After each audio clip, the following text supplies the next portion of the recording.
Welcome. I'm Dr. Edward Smink, the author of The Soul of Caregiving, a caregiver's guide to healing and transformation. Thank you so much for taking this time and sharing your interest in knowing more about my book. It's not a book that would lead you to read very quickly. Rather, it's a book that's going to take you on a journey.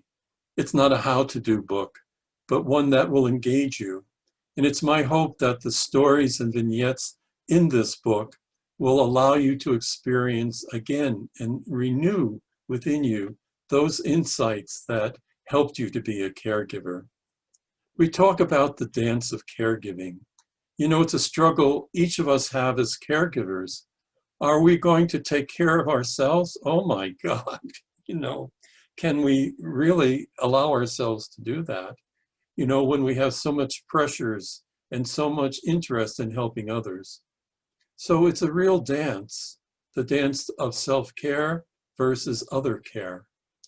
We talk about soul, and it's an important issue that we define it as that interior space within us, that animating spirit that guides and supports us, that led us years ago to become a caregiver.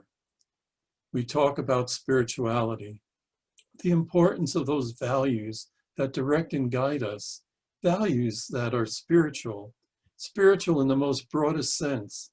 And my belief is caregiving is a spiritual practice. We talk about being a wounded healer. None of us are perfect, and thank God we're not. And don't we just hate those who think they are? We're always in need to grow. We're always in need in discovering more about ourselves. The irony is that when we care for others, they help us in our transformation. We talk about practice. What is a practice? And how we can understand more fully the importance of caregiving as a practice. We talk about hospitality.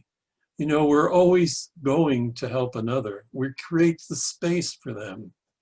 And then we need to create the space to listen to their stories, wonderful stories that help us. But the real issue is, can we learn from those stories something about ourselves, something that helps us and engages us, that we have and we do become better people because of our interactions with those we care for. We also talk about compassion fatigue. Caregivers experience compassion fatigue because we care. It's just that simple. We care and we get worn out. And the importance is understanding the signs and symptoms so that we could understand how to build what's called compassion resilience.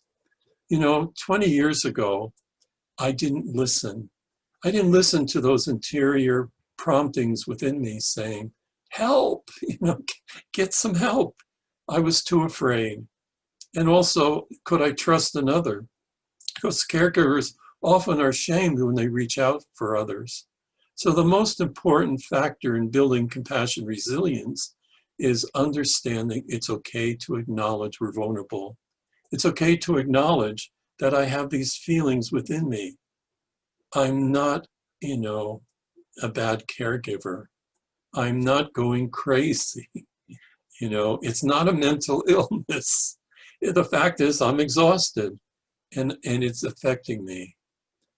The second step is extremely important, that we choose someone that will help us to listen, that they'll listen to our story. We don't want advice. We just want to tell our story to someone who will listen.